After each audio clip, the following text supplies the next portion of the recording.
मानव रचना 107.8 FM पर एक बार फिर से हाजिर है आपका दोस्त फ़हीम लेकर आपका एक ऐसा शो कि जिस शो को आप 1 घंटे तक नहीं बल्कि 1 दिन तक नहीं 5 दिन तक यानी कि 5 जुलाई तक सुन सकते हैं बिना रुके।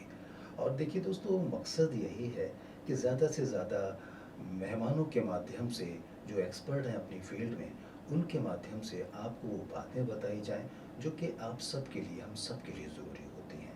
और रेडियो मानव रचना 107.8 का ये प्रयास हमेशा से रहा है, अलग अलग शोज़ के माध्यम से ही प्रयास रहा है कि आपको वो सारी बातें बताई जाएं जो कि आपके लिए ज़रूरी है, एक अच्छे समाज को बनाने के लिए ज़रूरी है। एक बात मैं आपसे कहना चाहता हूँ कि देखिए, हम पर्यावरण की बात करते हैं। अभी हमारे साथ हमारे एक मेहमान थे, नेहरा जी। वो बता रहे थे कि बारिश के पानी के बारे में, उसको कैसे इस्तेमाल किया जा सकता है, और वो पानी जिसको हम नाले का पानी कह देते हैं, उसको भी आप यूज़ कर सकते हैं। तकनीक के माध्यम से उन्होंने वो सारी बातें बताई थी। लेकिन अब मेरे साथ जो मेरी मेहमान हैं, वो आ चुकी हैं स्टूडियो में, और मेहमान के बारे में बताना चाहता हूँ। नाम है उनका अभिषा जैन, फरीदाबाद से हैं। और इनके बारे में बताना चाहता हूँ कि ये बहुत अच्छे राइटर हैं, बहुत अच्छी अच्छी कविताएं भी लिखती हैं। लेकिन आज हमें कविताएं भी शायद सुनने को मिलेंगी, और वो आधारित होंगी मेरे ख्याल से अगर पर्यावरण पर तो और भी अच्छी बात है। इसके अलावा पब्लिशर हैं, और इसके अलावा सोशल जो काम होते हैं उनसे जुड़ी रहती हैं, बहुत एक्टिव हैं, फरीदाबाद में ही रहती हैं। तो सबसे पहले मैं अभिषा जैन का बहुत बहुत स्वागत करता हूँ इस शो में। जी। धन्यवाद फ़हीम जी। इतनी रात को आपने मुझे याद किया, मुझे बुलाया। ये मेरे लिए सम्मान की बात है कि मैं आपके रेडियो के ज़रिए, आप जी। लोगों के ज़रिए, इस आरजे मैराथन के ज़रिए अपनी बात, अपना नज़रिया लोगों तक, फरीदाबाद तक, पूरी दुनिया तक पहुंचा सकती हूँ। उसके लिए बहुत बहुत धन्यवाद। जी।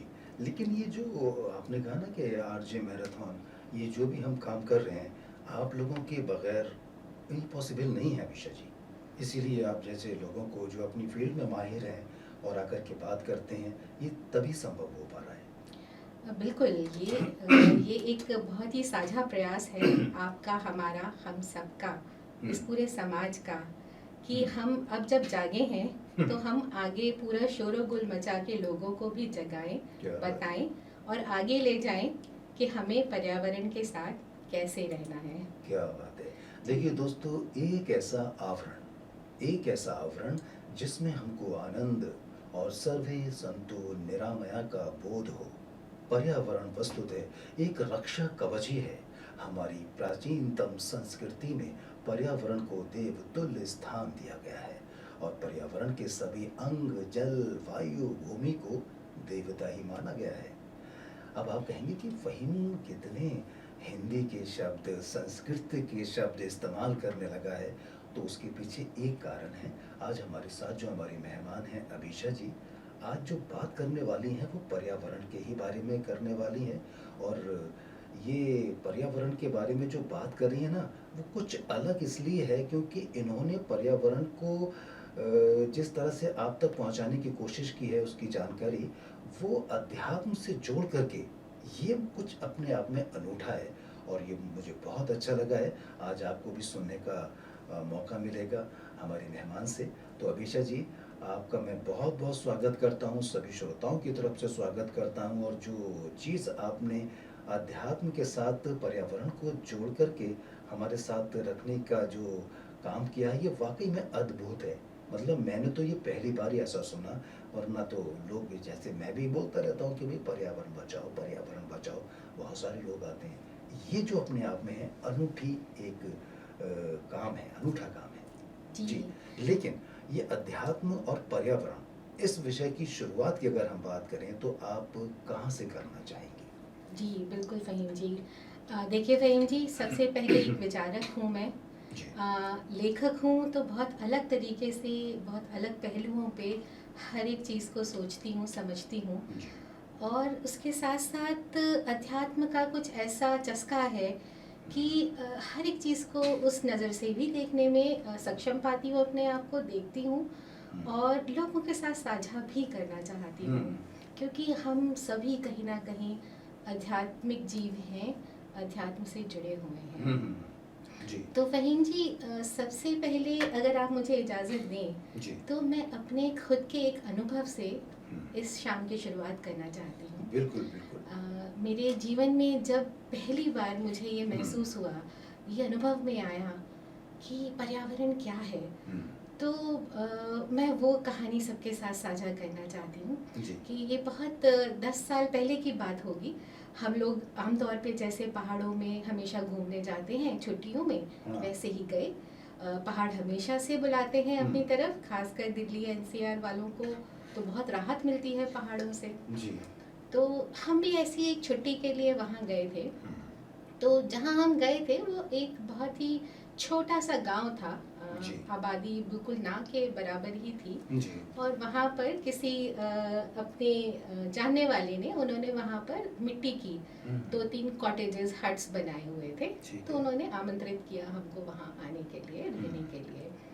अब वो जो मिट्टी के कॉटेजेस थे उनमें हमारे हिसाब से सारी नई सुख सुविधाएं सब थी। हम्म, तो जैसे हम बिस्तर पे लेटते थे तो जो छत थी हम्म, वो शीशे की बनी हुई थी, तो हमें पहाड़ लेटे लेटे नजर आ रहे थे। क्या बात रात है के सितारे हम लेटे लेटे देख रहे थे। बहुत ही अद्भुत नज़ारा था वो। हम्म, तो जब सुबह 5 बजे वहाँ आँख खुली, सूरज ने हमारे कमरे में झांका, और जब वो आँख खुली तो सोचा कि चलो बाहर जाके ज़रा प्रकृति का नज़ारा देखा जाए।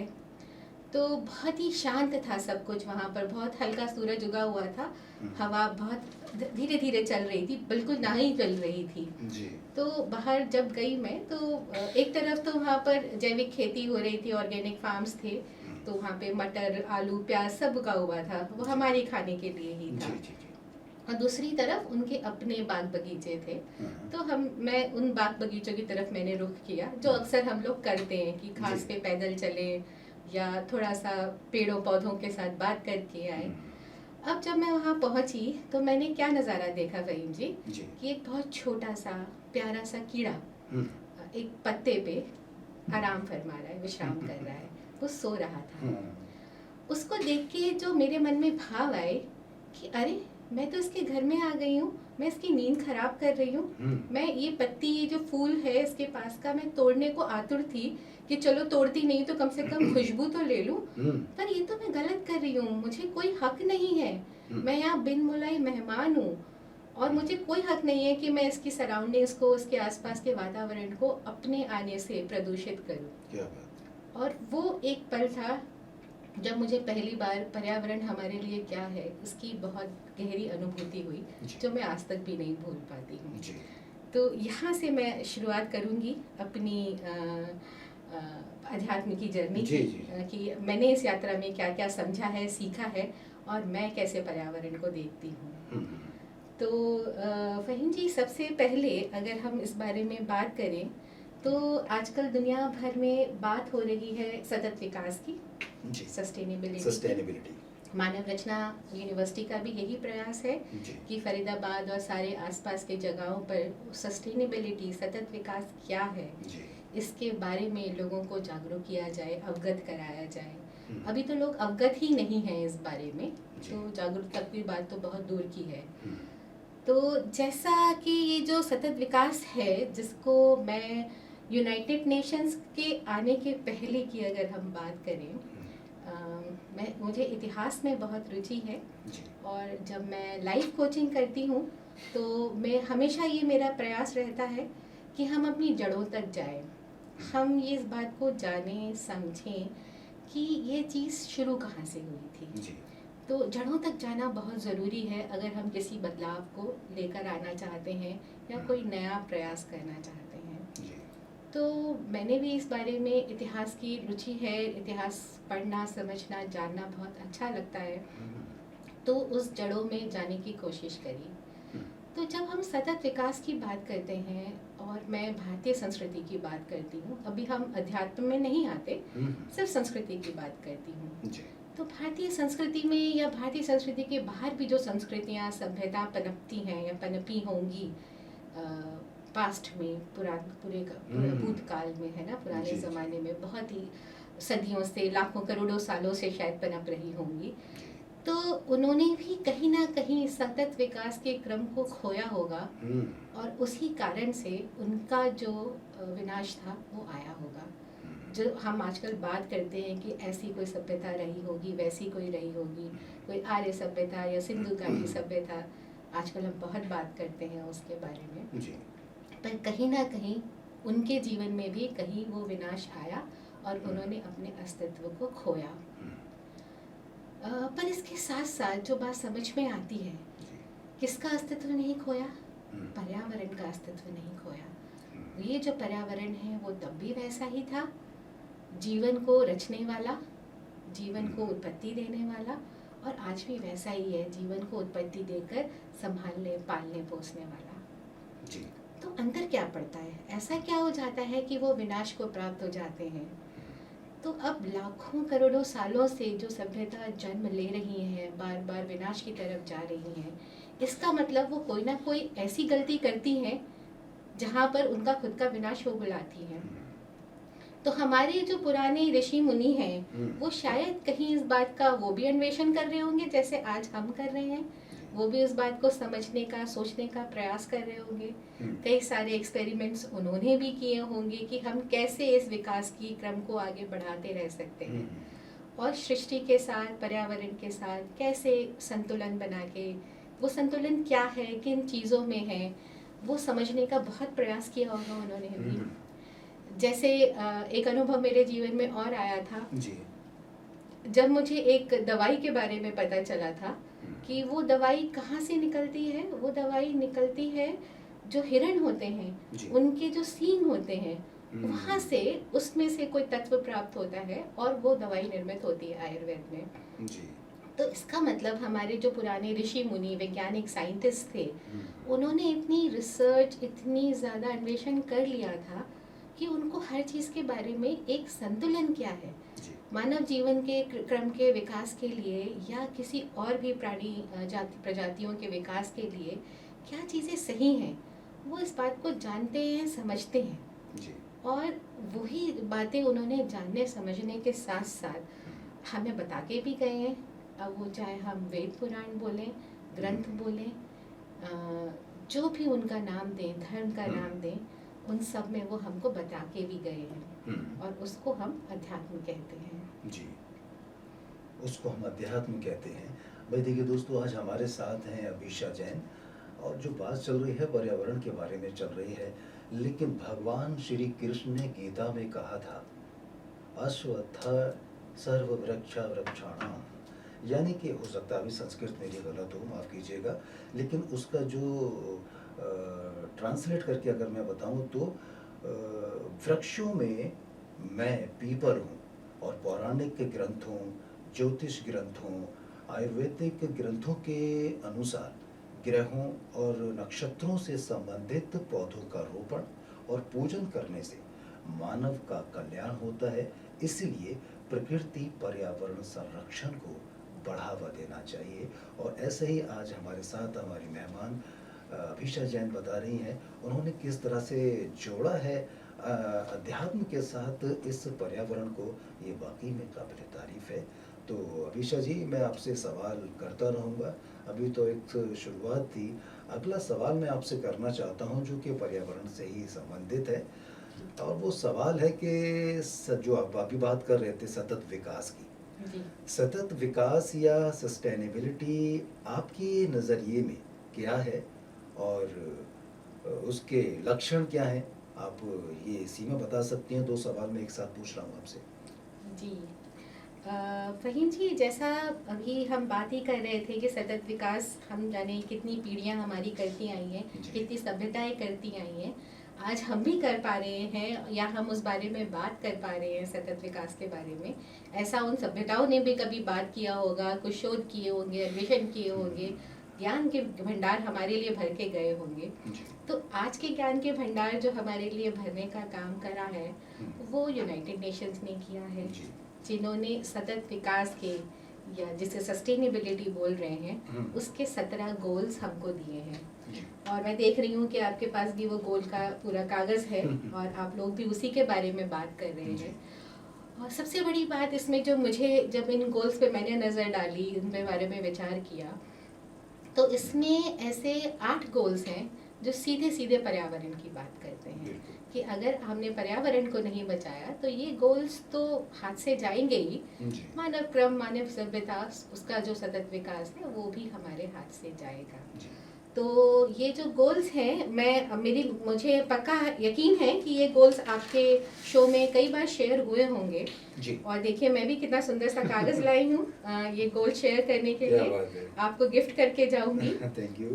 इतने ये ब्लैक एंड वाइट से कलरफुल कागज़ बहुत सुंदर लगेगा। Very nice. तो इसमें जो पर्यावरण से संबंधित हैं गोल्स, इनके बारे में मैं ज़रूर इनको एक एक बार आपसे साझा करना चाहूँगी, अपने श्रोताओं से साझा करना चाहूँगी। कि सबसे पहले तो इसमें एक है good health and well being. तो जो गुड हेल्थ और वेल बीइंग है वो हमारी मानव क्रम की, क्योंकि हम सब जुड़े हुए हैं आपस में, हम जानते हैं इस बात को जी। कि पर्यावरण में हम भी पर्यावरण का ही हिस्सा है। आगे हम इस बारे में भी बात करेंगे कि हम कैसे पर्यावरण का हिस्सा हैं। तो वो गुड और हेल्थ वेल बीइंग हमारी अगर हमें लानी है, हमें पानी है, चाहे वो मेंटल हो, फिजिकल हो, इमोशनल हो, स्पिरिचुअल हो, चारों तरीके की गुड हेल्थ और वेल बीइंग हमें लेकर आनी जी। है, तो हमें पर्यावरण के साथ जुड़ के रहना पड़ेगा। जी। इसके अलावा साफ पानी, स्वच्छता की बात तो सभी ने करी होगी। बहुत सारे आपके स्पीकर्स आए होंगे जिन्होंने इस बारे में बहुत गौर से, ध्यान से बात करी होगी, जी। बल्कि अपनी एक्सपर्ट एडवाइस दे के गए होंगे। जी। क्लीन एनर्जी की बात आजकल हम सब कर रहे हैं कि जो हमें एनर्जी सोलर एनर्जी से मिल सकती है, उससे ज़्यादा क्लीन कुछ और हो ही नहीं सकता। तो आजकल हम उस क्रम में आगे बढ़ रहे हैं कि सोलर गाड़ियों को और जाने क्या क्या चीज़ें सोलर लेकर आ रहे हैं। इसके बाद अगर हम बात करें तो सस्टेनेबल सिटीज़ एंड कम्युनिटीज़ की, जो हमारे लिए सबसे मुश्किल लक्ष्य है कि हम अपनी सारी शहरों को और हमारे जो शहरों में रहने वाले लोग हैं उन सबको सतत विकास कैसे हो सकता है जी। और उसमें कैसे अपनी जीवन शैली को ढालना है ये सिखा सकें। ये सबसे ज़्यादा मुश्किल काम है। जी। इसके बाद है रिस्पॉन्सिबल कंजम्पशन एंड प्रोडक्शन। अब इसके लिए तो हम ना बहुत दूर आ गए हैं कि हम इतना रिस्पॉन्सिबल हमने कंजम्पशन करना बंद ही कर दिया है, क्योंकि हमारी तो पूरी इकोनॉमी आजकल कंज्यूमरिज्म पे बेस्ड है। बनाइए खाइए, बनाइए खाइए और यही करते जाइए। फैक्ट्रीज बनाती हैं, हम उनको उपयोग करने में लगे रहते हैं। तो अब उस रिस्पॉन्सिबिलिटी से हम बहुत दूर चले गए हैं। हमें वापस रिस्पॉन्सिबल बनना होगा और ये हमें अपने लिए करना होगा, जिससे कि आगे वाली हमारी जो पीढ़ियां हैं वो इस क्रम में हमारे साथ शामिल हो सकें। जी। बाकी क्लाइमेट एक्शन की तो सभी बात करते हैं, बहुत सारे काम हो रहे हैं क्लाइमेट एक्शन को लेकर। लाइफ बिलो वाटर की बात किसी ने नहीं की थी कि समुद्र के नीचे जो जानवर, जो जीव जंतु हैं, जो थलचर जीव, जलचर जीव हैं सारे के, उनके बारे में कोई बात नहीं करता था इतनी जितनी इस बार यूनाइटेड नेशंस ने करी है। लाइफ ऑन लैंड की सब बात करते हैं, पर हम अफसोस है कि बहुत ज़्यादा बात ही करते हैं, बहुत ज़्यादा उस पर काम नहीं कर पाते अभी फ़िलहाल। तो ऐसे ये कई सारे हैं जो सीधे सीधे हमें पर्यावरण की ही याद दिलाते हैं कि इसको हमने बचा लिया तो हमारे आधे से ज़्यादा गोल्स पूरे हो जाने हैं। जी। तो ऐसा मैं सोचती हूँ कि हम इसी बारे में इस बात शुरुआत करते हैं कि अध्यात्म इस दृष्टि पे क्या कहता है। जी। जी। अध्यात्म क्या कहता है? देखिए दोस्तों, धर्म की बात आती है तो भारतीय धर्म में प्रकृति के सभी तत्वों की पूजा और प्रार्थना का प्रचलन और महत्व है। आप अच्छी तरह से जानते हैं, क्यों विषय? जी बिल्कुल। अब क्योंकि भारतीय धर्म मानता है कि प्रकृति ही ईश्वर की पहली प्रतिनिधि है। प्रकृति के सारे तत्व ईश्वर के होने की सूचना देते हैं, इसीलिए प्रकृति को देवता, भगवान और पितृ माना गया है। यहाँ हर एक देवी और देवता से एक वृक्ष, एक पशु या एक पक्षी जुड़ा हुआ है, यहाँ तक कि ग्रह और नक्षत्र भी जुड़े हुए हैं। धर्म मानता है कि दूरस्थ स्थिति ध्रुव तारा भी हमारे जीवन को संचालित कर रहा है। फिर हिमालय के ग्लेशियर और चंद्रमा के तो कहने ही क्या भाई, संपूर्ण ब्रह्मांड एक दूसरे से जुड़ा हुआ है। एक कड़ी टूटी तो सब कुछ बिखर जाएगा। ये ब्रह्मांड उल्टे वृक्ष की भांति है मेरे दोस्त। आज हमारे साथ हैं अभिषा जैन, जो बात कर रही हैं बड़ी अनूठी अध्यात्म के साथ वो जोड़ रही हैं पर्यावरण को, जो कि वाकई में एक ऐसा पहल है, एक ऐसी पहल है जो अपने आप में नायाब है। इसके लिए मैं बहुत बहुत आपको बधाई देना चाहता हूँ अभिषा जी, और सवालों का सिलसिला आपसे जारी रहेगा। अभी मैंने आपसे 2 सवाल किए हैं, अगला सवाल है कि अध्यात्म क्या है। हालांकि ये सवाल है, इसके साथ मैं एक और सवाल जोड़ना चाहता हूँ जी। अध्यात्म क्या है, और अध्यात्म पर्यावरण का कैसा नाता है, इसका रिलेशन क्या है? जी जी बिल्कुल। जी जो बातें आपने अभी कही, मैं उन बातों को ही विस्तार पूर्वक आप सबके साथ साझा करना चाहूँगी। फ़हीम जी, मेरा ऐसा मानना है कि चाहे वो अध्यात्म हो, चाहे वो पर्यावरण हो, चाहे हमारे रोज़ का दैनिक जीवन हो, सारी की सारी चीज़ें जो हैं वो बहुत सरल हैं। जी और उसको हमें बिना कॉम्प्लिकेट किए, बिना ऐसा सोचे कि अरे बड़ी गहरी बातें हो रही हैं, हमें नहीं समझ में आएंगी, बहुत ही सरलता से मैं ये बातें आप लोगों के साथ शेयर करना चाहूँगी। और सरलता से ही समझ में आती हैं चीज़ें, सरलता से ही अंदर उतरती हैं। तो हम उसी सरलता से ही बात करेंगे। लोगों को ऐसा लगता है कि अध्यात्म तो कोई बहुत गहरी विधा है और हमें तो नहीं समझ में आएगी, हम कहाँ इस लायक हैं, या क्या करना है अध्यात्म को समझ के, जीवन चल तो रहा है। तो ऐसी बड़ी सारी चीज़ें हैं जो लोग अध्यात्म को जो नहीं समझते वो उस तरह से सोचते हैं। पर हम सबका ये मानना है, और मेरा भी ये मानना और जानना है, कि अध्यात्म तो हम सभी हैं। आध्यात्मिक तो हम सबके जीवन से अध्यात्म कहीं ना कहीं जुड़ा हुआ है। हम सिर्फ एक प्राणी मात्र नहीं हैं, हम आध्यात्मिक प्राणी मात्र हैं। जब तक हम अध्यात्म को अपने रोज़मर्रा के जीवन में नहीं लेकर आएंगे, हमको सुख की अनुभूति नहीं होती। तो अध्यात्म का जो पहलू है वो ऐसा है कि जिसको हम ईश्वरीय सुख बोलते हैं, जिसको हम परम आनंद बोलते हैं, सच्चिदानंद बोलते हैं, ऐसा वो अनुभूति कराने वाला मार्ग है अध्यात्म। पर ये अनुभूति जो है वो हमें दुनिया के बाहर जाके तो नहीं होगी। किसी और ग्रह पे जाके, किसी और तरीके से, कहीं और रूप बदल के, देवी देवता बन के, ऐसा तो कुछ नहीं होने वाला। ये सारी अनुभूति हमें इसी धरती में होगी, इसी वातावरण में, इसी पर्यावरण में होगी। तो अब जब हमको ये अनुभूति देने का मन हो कि हम जो असली सुख है वहाँ तक पहुँचें, असली सुख मतलब परम सुख की तक पहुँचे, तो छोटे छोटे सुखों से तो हमें रास्ता बनाना पड़ेगा। छोटे छोटे संतुलनों से ही हम आगे की सीढ़ियों तक जा सकेंगे। तो हमको वो छोटे छोटे सुख और वो संतुलन कैसे बनाने हैं, उसके लिए थोड़ी थोड़ी चीज़ें हमें जाननी समझनी पड़ेंगी। तो मेरे लिए फ़हीम जी, अध्यात्म और जब मैं बात करती हूँ पर्यावरण की, तो अक्सर आजकल लोग ये समझने लग गए हैं कि अगर आपको अध्यात्म समझ में आता है तो आप सब कुछ समझते हैं। अगर आपको अध्यात्म की सीढ़ियाँ चढ़नी है तो आपको कुछ और करने की ज़रूरत नहीं है। या कई बार तो ऐसा होता है कि लोग अध्यात्म को ही सबसे ज़्यादा बड़ा बना देते हैं। तो मेरे दोस्त, मुझे ऐसा लगता है कि अगर हम अध्यात्म और पर्यावरण की बात करें तो पहले क्या आया था इस दुनिया में? पहले इस दुनिया में पर्यावरण ही आया था। जी बिल्कुल। पर्यावरण एक ऐसी चीज़ है जो बहुत बड़ी है अध्यात्म से देखा जाए तो। अध्यात्म तो क्या है? एक केवल रास्ता है परम सुख को पाने का। पर ये सब कुछ हो तो रहा है उस पर्यावरण के घेरे में ही। पर्यावरण एक ऐसी चीज़ है कि वो चाहे तो मनुष्य को पाल पोस ले, वो चाहे तो 1 सेकंड में विनाश कर दे। मतलब मनुष्य अगर कोई गलत रास्ते पे चला जाए, जो अध्यात्म की तरफ नहीं जा रहा है, तो उसको तब भी एक बार ज्ञान शिक्षा देकर वापस सही रास्ते पे लाया जा सकता है। पर अगर पर्यावरण गलत रास्ते पे चला जाए, जो आजकल जा रहा है, तो उसको पलट के वापस सही रास्ते पे लेकर आना, जहाँ पर वो जीव मात्र का सुख बने, वो साधन बने, वो करना तो सबसे मुश्किल काम है, बहुत मुश्किल काम है। और ऐसी कितनी सभ्यताएं इस बात की गवाह हैं, इस बात का सबूत है कि वो लोग नहीं कर पाए। तो अब हम उस रास्ते पे बढ़ रहे हैं जहाँ हम ये प्रयास कर रहे हैं कि हम पर्यावरण को उस रास्ते पे लेकर आ सकें उसके साथ मिलजुल कर रह सकें।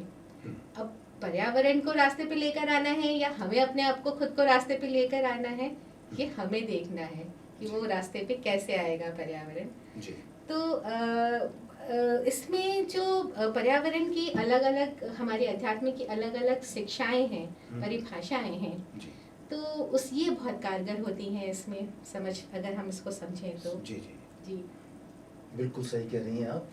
और देखिए दोस्तों, अगर मैं शास्त्रों की बात करूं तो शास्त्रों के मुताबिक जो व्यक्ति एक पीपल, एक नीम, 10 इमली, 3 कैथ, 3 बेल, 3 आंवला और 5 आम के पेड़ लगाता है ना, वो पुण्य आत्मा होता है और कभी नरक के दर्शन नहीं करता वो।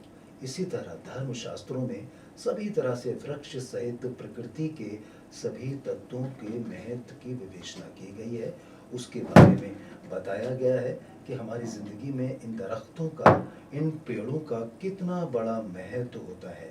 और अगर हम हिंदू धर्म की बात करें तो हिंदू धर्म के मुताबिक वृक्ष में भी आत्मा होती है, अभिषा जी। और हाँ वृक्ष संवेदनशील भी होते हैं जी और उनके शक्तिशाली भावों के माध्यम से आपका जीवन बदल सकता है। और हर एक वृक्ष का गहराई से विश्लेषण करके हमारे ऋषियों ने ये जाना कि पीपल और वट वृक्ष सभी वृक्षों में कुछ खास और अलग है।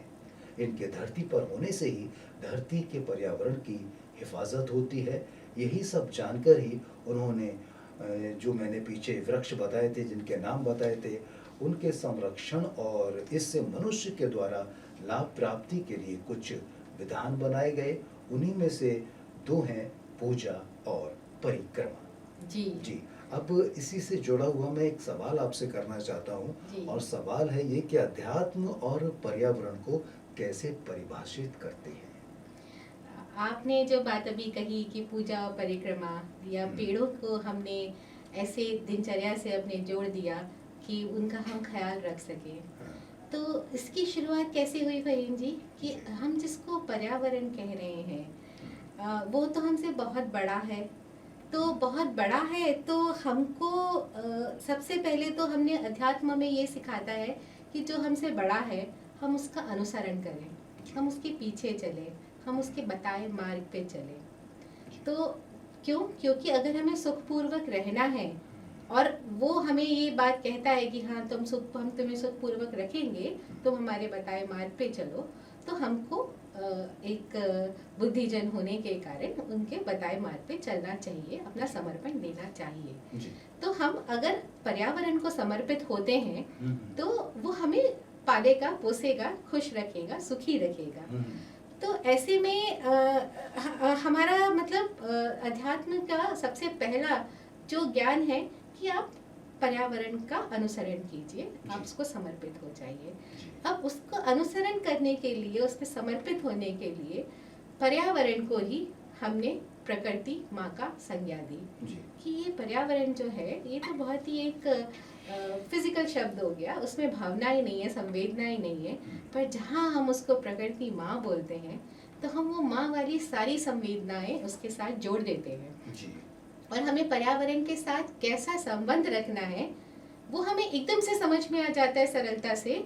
जैसा संबंध हम अपनी माँ के साथ रखते हैं वही संबंध हमें अपनी पर्यावरण के साथ रखना है, प्रकृति माँ के साथ रखना है। जी, वही आदर देना है, वही सम्मान देना है, वही प्रेम देना है, वही उसका ध्यान रखना है और उसके बताए हिसाब से ही चलना है जी, अगर हम अपना सुख चाहते हैं तो। जी, तो सबसे बड़ी बात तो ये है कि हमने उसको प्रकृति माँ की, अध्यात्म में उसको वो संज्ञा दे दी कि ये माँ है, इसको पूजना है, इसको प्रेम करना है, इसका कैसे ख्याल रखना है, उसके सब तरह के पद्धतियाँ, प्रक्रिया, विधान बताए गए, चाहे वो पूजा हो या वो परिक्रमा हो, चाहे वो नियम ध्यान हो, ऐसे बड़े सारे विधान बताए गए हैं जिसका हम डिटेल में यहाँ तो नहीं बात कर पाएंगे। जी, पर हाँ, ये बात आप जो कह रहे हैं वो एकदम सही है कि ये पेड़ों को या पहाड़ों को या नदियों को इसीलिए अध्यात्म ने पर्यावरण के सारे इन अंगों को जोड़ा है।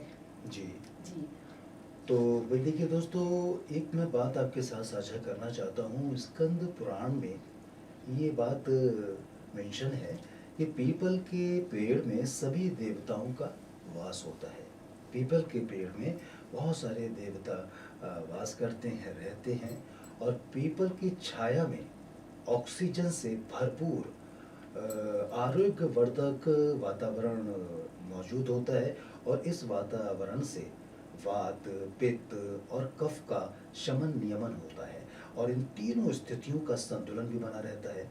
इससे मानसिक शांति भी हासिल होती है, और पीपल की पूजा का प्रचलन बहुत पुराने ज़माने से होता आ रहा है विशा जी। जी इससे जो है ना, हमारा जो मानसिक तनाव है उसको भी बहुत आराम मिलता है, यानी कि इससे मानसिक शांति भी हासिल होती है। ये पीपल के पेड़ के बारे में मैं नहीं, बल्कि ये स्कंद पुराण की बात मैं आपको बता रहा हूँ। जी बातें बहुत सारी हैं जो कि हमारे ग्रंथों में, पुराणों में हैं, और इन दरख्तों के बारे में हैं, बहुत सारी बातें हैं, लेकिन जितना भी मैं कर सकता हूँ करूँगा। लेकिन आज हमारे साथ दोस्तों मेहमान हैं अभिषा जैन जी, और बात हो रही है कि अध्यात्म के साथ उन्होंने कैसे जोड़ा है पर्यावरण को, और वो अपनी बात को बड़ी खूबसूरती के साथ आप तक पहुंचा रही है। इसके लिए उनका मैं बहुत आभार व्यक्त करता हूं। दूसरा एक प्रश्न है, जैसा कि अभी आपने कहा कि पर्यावरण को प्रकृति माँ की संज्ञा क्यों दी, जी तो प्रकृति कैसे बनी, जी इस पर अध्ययन क्या, इस पर मतलब अध्यात्म अध्यात्म क्या कहता है इस पर? जी जी तो प्रकृति जो बनी है, हम सब जानते हैं कि वो 5 तत्वों से बनी हुई है। हम सब उनके नाम जानते हैं कि पृथ्वी, जल, अग्नि, वायु, जी आकाश, इन 5 तत्वों से बनी हुई है प्रकृति। जी पर साथ में हमारे प्रकृति के, मतलब अगर हम अध्यात्म की बात करें जी तो प्रकृति को सिर्फ इन 5 तक ही उन्हातिक सीमित नहीं रखा है अध्यात्म में। जी जैसा आप बोल रहे हैं, आप बात कर रहे हैं कि पुराणों में ये भी लिखा है, तो जी बिल्कुल, पुराणों में ये भी लिखा है कि हमें सूर्य की पूजा क्यों करनी है, चंद्र की पूजा क्यों करनी है, नवग्रहों की पूजा क्यों करनी है, क्योंकि वो भी हमारी प्रकृति का, पर्यावरण का हिस्सा हैं। जी ये 5 चीजें तो हमें परोक्ष प्रत्यक्ष में दिखती हैं, जी पर ये परोक्ष हैं, जो हमको दिखते भी हैं, हमें ऐसा लगता है कि हमसे तो दूर है, ये हम पे क्या ही इफेक्ट डालेंगे, पर नहीं, वो भी हमारे पर्यावरण का हिस्सा है। तो उनको भी पूजने का, सम्मान करने का, हम उन्हें भूले नहीं, वो आदर सहित रखें, इसीलिए उसकी भी पूजा पद्धति उनमें डाली गई है कि सूर्य देवाय नमः।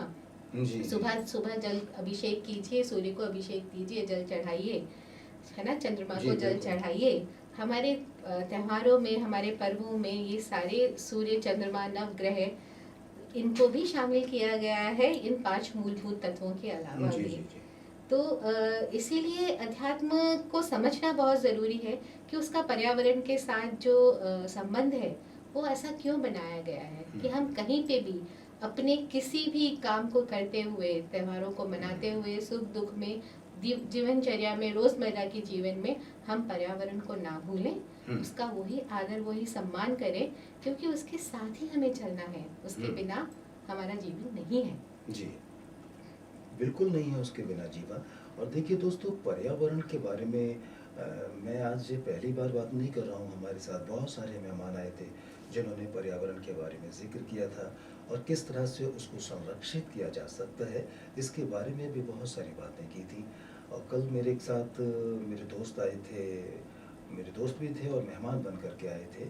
उन्होंने बताया था पहाड़ों के बारे में, कि पहाड़ों का कितना बड़ा योगदान होता है। इसी तरह से अगर हम पेड़ों की बात करें या हम नदियों की बात करें, जो भी आप देखते हैं, हर चीज़ एक दूसरे से कहीं ना कहीं कनेक्ट है, और सबका एक दूसरे से ताल्लुक़ है। तो भाई ये बताइए, फ़हीम अलग कैसे हो सकता है, अभिषा जैन जुदा कैसे हो सकती हैं पर्यावरण से? कहीं ना कहीं इन सब चीज़ों का ताल्लुक़ है, चाहे चाँद हो या फिर आसमान में टिमटिमाते तारे हों, इन सब का हमारी ज़िंदगी से कहीं ना कहीं ताल्लुक़ होता है। और आज इस बात को बड़ी खूबसूरती से आप तक पहुंचाने का काम कर रही हैं हमारी मेहमान अभिषा जैन। और अभिषा जैन से मैं अगला सवाल कर सकता हूं, आपसे पूछ रहा हूं? जी बिल्कुल, बिल्कुल। क्योंकि देखिए, सवाल होते रहेंगे तो आपसे बहुत सारी जो बातें हैं आज वो दोस्तों तक पहुंचती रहेंगी। जी और सवाल है अगला, आप श्रमण दर्शन की अगुवाई है, तो पहले तो आप बताएं कि श्रमण दर्शन क्या है? जी, श्रमण दर्शन की अनुयायी हूँ। ऐसे बहुत सारे अलग अलग दर्शन हैं, अगर हम अध्यात्म की सीढ़ियों के चढ़ने की बात करें तो सबके अपने अपने मार्ग हैं। सब आपको सीढ़ी ही चढ़ाते हैं, बस सबके अपने अपने तरीके हैं वो सीढ़ी चढ़ने के। कोई भक्ति मार्ग से चढ़ता है, कोई कर्म मार्ग से चढ़ता है। हम श्रम मार्ग की बात कर रहे हैं। श्रम मार्ग कुछ और नहीं है, बहुत सीधा सरल सा श्रम मार्ग है कि जो भी करना है आपने खुद करना है। यहाँ पर कोई और आके आपको बचाने वाला नहीं है। ना तो यहाँ पे यूनाइटेड नेशंस की ऑर्गेनाइजेशन आएगी आपके क्लाइमेट को ठीक करने, आपके वातावरण को ठीक करने, पर्यावरण को ठीक करने। ना ही कोई देवी देवता ब्रह्मा विष्णु महेश कहीं से कोई आने वाले हैं। आपको खुद ही करना है। जो आपने बिगाड़ा है वो आप ही ठीक कर सकते हैं। सही समझ लीजिए और उसको करना शुरू कर दीजिए। तो मानव रचना ने जो इतना बड़ा कदम उठाया है 140 घंटे का ये पूरा मैराथन करने का, वो सही समझ देने के लिए तो उठाया है कि हमको वही समझ लेते रहें और हम वो सही काम करने का प्रयास करें। और मानव रचना ही नहीं, आजकल अगर मैं अपने बच्चों के स्कूल की भी बात करूं तो वहाँ पर भी यही हो रहा है। उनको सही समझ दी जा रही है।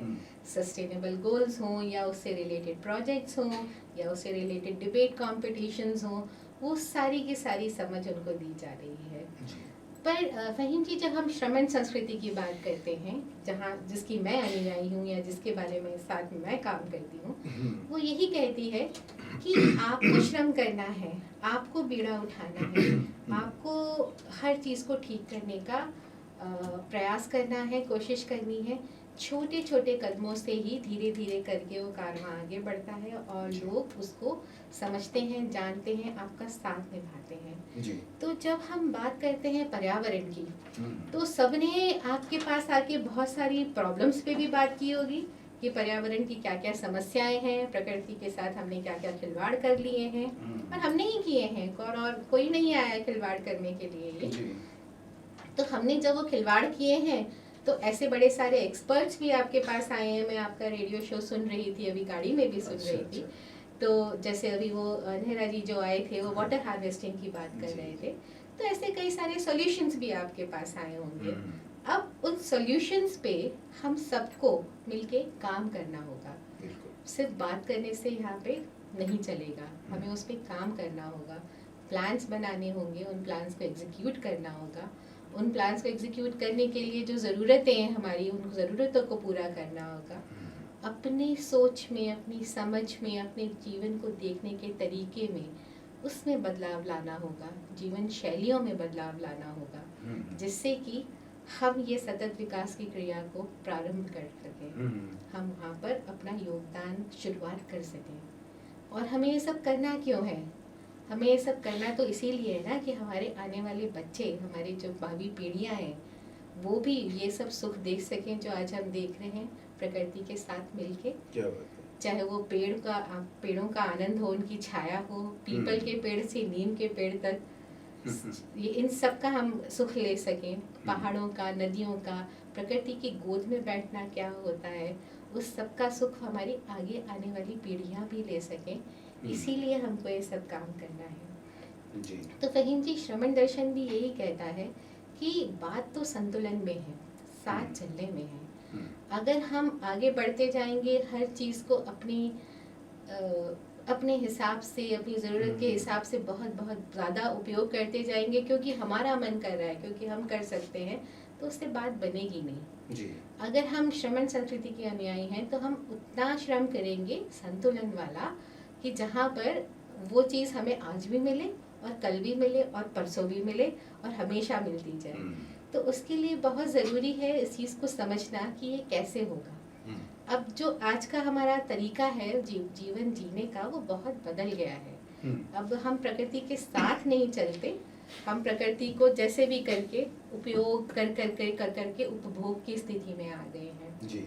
तो ऐसे कई सारी बातें हैं जो मैं कहना चाहती हूँ कि हम कैसे उसको संतुलन में लेकर आ सकते हैं।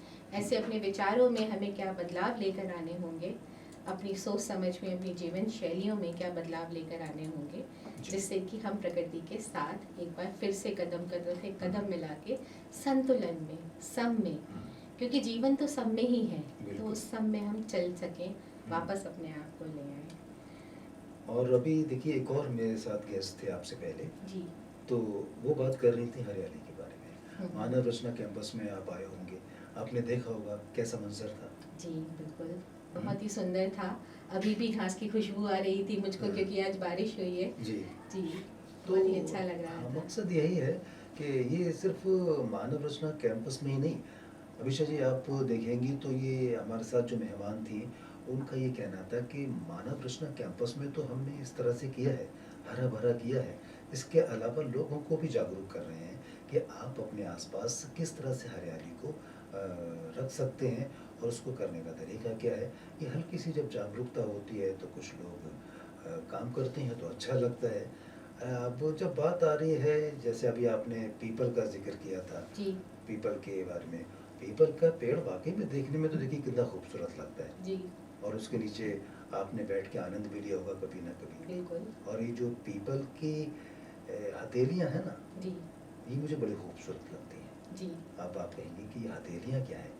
मुझे जब भी मैं पीपल के ये पत्ते देखता हूँ, जी। तो मुझे ऐसा लगता है ये पीपल की हथेलियाँ आपस में तालियाँ बजा रही हों। वो जब पत्ते आपस में मिलते हैं ना, जी, तो मुझे ऐसा पता नहीं लगता है कि वो तालियाँ हैं। जी। खैर ये अपना-अपना सोचने का एक नज़रिया है। अ, अथर्ववेद की बात जी, आपसे कहीं कुछ भी कहना हाँ, चाहेंगे? ये आपने जो पीपल के पत्ते की तालियों की बात करी, तो जहाँ मैं रहती हूँ, जिस कॉलोनी में हुँ। मैं रहती हूँ, तो हमने वहाँ पर अब पुराने जो वहाँ पे पेड़ लगे जी, हुए हैं, जी। वो भई अरावली के जंगल है यहाँ पर, हुँ, तो जंगली पेड़ हैं वो।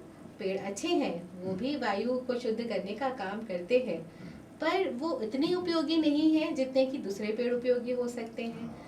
अब चाहे वो पीपल की हम बात करें, नीम की बात करें, पहले हर घर में ये पीपल और नीम पाया जाता था, हुँ, हुँ, जो आजकल इतना नहीं देखने में आता। उसका हुँ, कारण बहुत आम हो गया है कि हमारी जो जीवन शैली है वो हुँ, ऐसी बदल गई है कि आजकल हम डेकोरेटिव सजा जो सुंदर लगते हुए पेड़ हैं, हुँ, हम उनको लगाना पसंद करते हैं।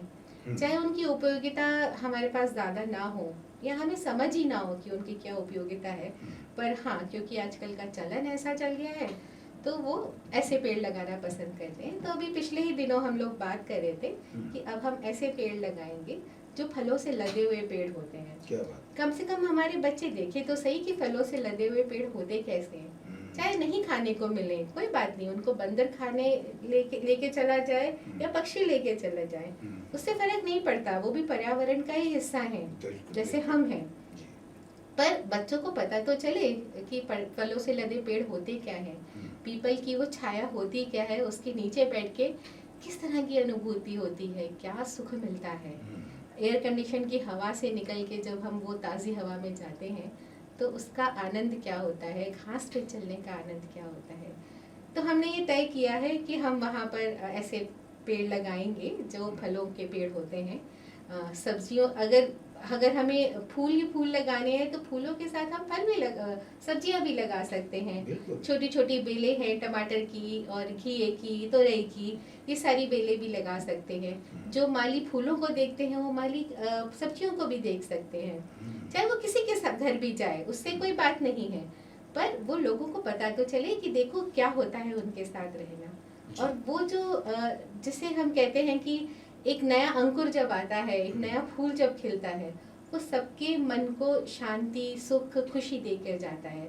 हुँ, ऐसे ही जब ये फल फूल निकलते हैं, लगते हैं, हुँ, तो ये बहुत ही शांति प्रदान करते हैं, अच्छा लगता है। जी।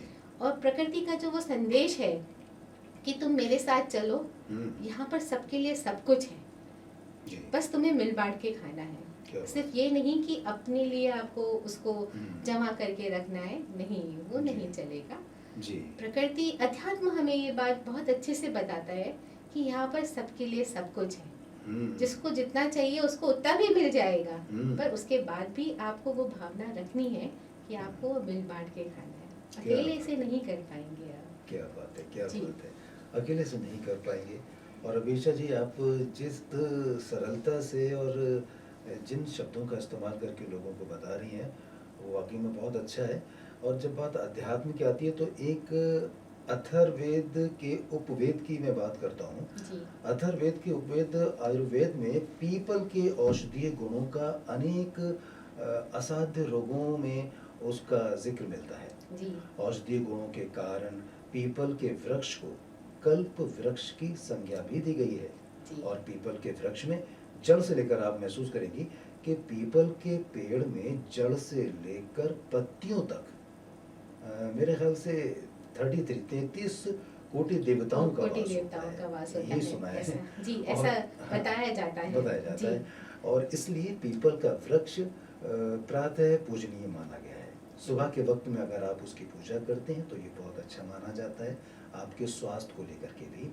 और इस वृक्ष में जल अर्पण करने से रोग और जो शोक मिट जाते हैं। और पीपल की पूजा का प्रचलन प्राचीन काल से ही हो रहा है। और इसके कई जो हैं पुरातात्विक प्रमाण भी मिलते हैं बीशा जी। जी तो ये पीपल का पेड़ हो, अगर अपनी बात करूं तो देखिए, मुझे पीपल का पेड़ तो पसंद है ही, जी लेकिन एक पेड़ है जो कि हमेशा मुझे बहुत पसंद है। और वो बड़ा मोटा और उसकी दाढ़ी लटकी होती है, आप समझ गए होंगे हम्म। जी, आप बड़ के पेड़ की बात कर ना? रहे हैं। हाँ, जी उसको शायद बट भी कहते हैं बट ना। भी कहते हैं, बड़ हाँ, भी कहते हैं, वो तो इंग्लिश में बैनियन ट्री बोलते हाँ, हैं। जी तो वो जो बट का दरख्त था, जी मैं जहाँ पर जन्मा, हम्म। वहाँ के रेलवे स्टेशन के पास था वो दरख्त। अच्छा और इतना खूबसूरत लगता था। हम्म। जब भी मुझे मौका मिलता था, दोस्तों के साथ वहाँ जाया करता था। जी और वहाँ जाकर के उस बूढ़े पेड़ की दाढ़ी को पकड़ करके झूलता था मैं। और मुझे बड़ा अच्छा लगता था। जी और उसकी छाँव तो क्या कहिए, हम्म। और कितनी भी गर्मी पड़ रही हो, आप उसकी छाँव में बैठ जाइए, आपको ठंडक की ठंडक महसूस होती थी। और बिल्कुल उसकी जड़ें मतलब इस तरह से जैसे कि ज़मीन में गड़ी हों, इस तरह से ऊपर निकल आई थी। जी मुझे आज भी याद है, बचपन की बात है ये जी मेरी। जी तो खैर पेड़ों का या इस प्रकृति का हमारे साथ एक रिश्ता है, उसको डिनाई नहीं किया जा सकता। जी और आप जो बातें बता रही हैं अध्यात्म के साथ रिलेट करके जी पर्यावरण के बारे में, जी वो भी बहुत खूब है। तो अभीशा जी, अब एक और सवाल कर लें आपसे? जी बिल्कुल चलिए, आप कहती हो तो कर लेते हैं। जी शरमन दर्शन की बात चल रही थी, जी तो शरमन दर्शन पर्यावरण के बारे में क्या कहता है? जी श्रवण दर्शन पर्यावरण के बारे में जैसा मैंने आपको बताया कि संतुलन की बात करता है। तो इसकी कुछ सूक्तियाँ, जैसे आपने अभी पुराण में की सूक्तियाँ बताई जो पीपल के पेड़ के बारे में कह रहे थे, ऐसे ही कुछ सूक्तियाँ हैं जो श्रवण दर्शन में के महिषी बोल के गए हैं हमारे लिए। तो आपने एक सूक्ति तो बहुत ज़्यादा सुनी होगी, जी। सभी जगह उसको उपयोग किया जाता है कि जियो और जीने दो, क्या बात कि आप भी जियो और सबको जीने दो। श्रवण दर्शन ये कहता है कि जीव मात्र में, हर एक जीव में, चाहे वो जीव हो, आपको जीव नहीं लगता हो, उसमें भी जान है, उसमें भी संवेदनाएं हैं। बिल्कुल। तो आपको ऐसा अपना जीवन शैली को रखना है कि आप उसका उतना ही उपयोग करें जहाँ उसके लिए अतिकार ना हो, जहाँ उसके लिए ऐसा ना हो कि वो उसके जीने के लाले पड़ जाए। जी आपको उसका उतना ही उपयोग रखना है। जी। तो सबसे, अगर हम केवल इस बात को अंदर ठान लें कि भाई जीवन केवल हमारा नहीं है, जो ये यहाँ तक कि दर्शन में अगर हम बात करें अध्यात्म की, तो जैसा कि आपने बोला कि पीपल पेड़ में भी आत्मा होती है, वो भी जीव हैं। तो ऐसे ही नदी, पहाड़, ये सारे के सारे जीव हैं, इनमें भी आत्मा होती है। या आत्मा नहीं तो संवेदनाओं का एक इनपुट होता है उनमें भी। तो हमको उनको भी पूजना है, क्योंकि उनमें भी हमें उनको रिस्पेक्ट देनी है, क्योंकि उनमें भी जीव मात्र है। जी। तो ऐसे ही हर एक चीज में अगर हम जीव मात्र देखें कि इसमें भी जीव है, जैसा हमें संवेदना होती है, दर्द होता है, हंसी और खुशी और दुख महसूस होता है, ऐसा कुछ ना कुछ संवेदना उनको भी होती है। तो हमारे लिए बहुत आसान हो जाएगा पर्यावरण या प्रकृति के साथ जुड़ के रहना। कि अगर हम एक फूल को भी तोड़ें कि भाई हमें ये फूल चाहिए पूजा के लिए, तो हम उस फूल की परमिशन ले लें कि क्या हम तुम्हें तोड़ लें, और तोड़ने से भी ज़्यादा वो है कि जो नीचे गिरा हुआ है उसको हम उपयोग कर लें। तो कम से कम हम उनके ऊपर अधिकार करें, वो हमको देखना है। तो ये एक सूक्ति जो जिसे कहते हैं जियो और जीने दो, वो बहुत ही उपयोगी है हर जगह पे। और ये सिर्फ ऐसा नहीं है कि ये फिजिकल उसमें है, अगर हम उसका सोच का, विचार का भी हिंसा करते हैं तो हम वो भी ना करें, उनको भी जीने दें। जिसका जो विचार है उसको उसके साथ रहने दें, जो हमारा विचार है उसको वैसे रहने दें। तो जी। वो जी और जी में दो हर जगह आता है। जी। इसके अलावा फहीम जी एक और सूक्ति है जिसे कहते हैं परस्परो ग्रह जीवानाम। हम्म। इसका अर्थ सिंपल सा ये है कि जीवों का जो है आपस में उपकार है, परस्पर उपकार है। जी। कोई सारे के सारे जीव एक दूसरे पे आश्रित हैं। हम्म। किसी के बिना किसी का काम नहीं चल सकता। जी। हमारा काम वनस्पति के बिना नहीं चल सकता, वनस्पति हमारे बिना नहीं फल फूल जी। सकता। ऐसे ही अगर हम छोटे से छोटे अगर हम कीड़ों की बात करें, जो कीड़े हमारी धरती की साफ सफाई करते हैं, जो मरे हुए जानवर हैं उनको खा के धरती को साफ कर देते हैं, तो उनका काम हमारे बिना नहीं चलता, हमारा काम उनके बिना नहीं चलता। जी। तो ऐसे हम सारे के सारे जीव जो हैं एक दूसरे पर आश्रित हैं। तो अगर हम किसी भी जीव की हानि कर देते हैं या किसी भी पर्यावरण में से एक कोई भी चीज़ उठाकर उसको ख़त्म कर देते हैं, जैसे यूरोप में तो ये हाल है कि वहाँ पर इतने सारे लोग जो हैं वो नॉन वेजिटेरियंस हैं, पर उनके पास नॉन वेजिटेरियन खाने के लिए भी जीव नहीं बचे हैं, जानवर नहीं बचे हैं, क्योंकि वो सब कुछ खा चुके हैं। तो ऐसे में अगर हम उनकी इतनी हानि कर देंगे तो हम भी नहीं बचेंगे ना। तो हमें ध्यान रखना है कि हम उतना तो छोड़ें कि जहाँ पे वो आगे मल्टीप्लाई कर सकें, वापस से ग्रो कर सकें, जैसे हम बढ़ रहे हैं वो भी बढ़ सकें। और हर चीज़ का संतुलन हमें बनाए रखना है, क्योंकि बुद्धि विवेक में सबसे ऊपर हम हैं, मानव जीवन है सबसे ज़्यादा। अभिषा जी, और ऐसे क्या क्या दृष्टिकोण हैं या ऐसे कौन कौन से नजरिए हैं अध्यात्म से, जिससे कि हम अपने इस लक्ष्य को, यानी कि पर्यावरण को संरक्षित करने के लक्ष्य को अच्छा बना सकते हैं? फहीम जी देखिए, इसमें जैसे शुरुआत में एक कहानी मैंने आपको सुनाई थी अपने अनुभव की, तो एक कहानी मैं और सुनाती हूँ कि और ये भी अध्यात्म से जुड़ी हुई कहानी है। देखने का दृष्टिकोण है, कौन किस तरह से उसको देखता है चीज़ों को, और उससे हम पर्यावरण के साथ कैसे जुड़ के रह सकते हैं। तो ये कहानी ऐसी है कि जो 6 दोस्त थे वो एक जंगल में भटक गए। अब उन्हें लगी भूख, तो उनको दिखा एक फलों से लदा हुआ आम का पेड़। तो सबसे पहला जो दोस्त था उसने बोला, यार ये आम का पेड़ है, चलो इस पेड़ को काटें, इसके फल खाएं। अच्छा। हाँ, तो चलो करते हैं। तो उसने बोला, अरे पेड़ काटना क्या जरूरी है, इतनी हिंसा क्यों की जाए या इतनी मेहनत क्यों की जाए, एक शाख को काट के काम चला लेते हैं। तो तीसरा थोड़ा और समझदार था, या उसमें करुणा ज्यादा थी, तो उसने बोला कि नहीं, एक पूरी शाख क्यों काटनी, हम 6 ही तो लोग हैं, छोटी शाख को काट लेते हैं। तो चौथे ने फिर उसको भी सोचा कि अरे छोटी शाख को क्यों काटना है, हम में से कोई ऊपर चढ़ जाएगा और फल तोड़ के ले आएगा। बात भी सही है, फल तोड़ के आराम से ले आएगा। पर इसके आगे की भी एक करुणा भाव है कि हम परस्पर कैसे प्रकृति के साथ रह सकते हैं, उसको कम से कम तकलीफ पहुंचाए हुए। तो आप भाव देखिए, 5वां जीव जो दोस्त था वो ये कहता है कि जितनी जरूरत है उतना ही लाना भाई, ज्यादा मत तोड़ के ले आना, जितना तू खाएगा तो उतने लिया, जितने मैं खाऊंगा उतने तू मेरे लिए लिया, इससे ज्यादा की जरूरत नहीं है। सबसे आखिरी वाले का करुणा भाव अभी देखिए कि परस्पर कैसे साथ, उसने ना केवल अपने लिए सोचा, उसने आगे आने वाले दिनों के लिए भी सोचा कि अगर हम यहाँ पर और जंगल में रह गए तो हमें अगले दिन भी जरूरत पड़ेगी, या हमारे बाद भी कोई प्राणी अगर रास्ता भटक जाएगा तो उसको भी जरूरत पड़ेगी। तो उसने सोचा कि जो नीचे गिरे हुए फल हैं वो भी खाने लायक हैं, तो पहले हम इनको खत्म कर देते हैं। तो यही हमारा संबंध है प्रकृति के साथ, पर्यावरण के साथ, कि जितनी जरूरत हो उतना ही उपयोग करो, उपभोग मत करो, उपयोग करो। क्या बात है, क्या बात है। देखिए अभिषा जी, आपकी बातें और भी सुनने का मन था, लेकिन क्या करें, वक्त और ज़्यादा साथ नहीं देता। और आपने जो कहानी जो सुनाई है वो वाकई में बड़ी प्रेरणादायक कहानी थी। लेकिन अब वक्त जाने का हो रहा है, तो जाते जाते हर मेहमान से जो कहता हूँ वो आपसे कह रहा हूँ कि हमारे जितने भी लिसनर्स हैं उनके लिए आपकी ओर से क्या पैगाम है? जी, सबसे पहले तो मेरे लिए मेरा पैगाम मानव रचना को है। ये बिल्कुल कहना चाहूँगी कि आपने बहुत अच्छा प्रयास किया है, आगे ऐसी और भी चीज़ें ऑर्गेनाइज करिए, और इस बात को हम जितना जोर जोर से लोगों को डंका बजा के बता सकते हैं हम बताते रहे। हम मतलब मेरा भी सौभाग्य है कि मैं यहाँ पर आई और आपने इतने सारे एक्सपर्ट्स को बुलाया, और इतना सारा समय आप आरजेज और सारा रेडियो स्टूडियो सब दे रहा है, ये बहुत ही एक सराहनीय बात है। ये चीज़ें और होती रहनी चाहिए, और इसमें हम जिस तरह से भी शामिल हो सकते हैं बिल्कुल होना चाहिए।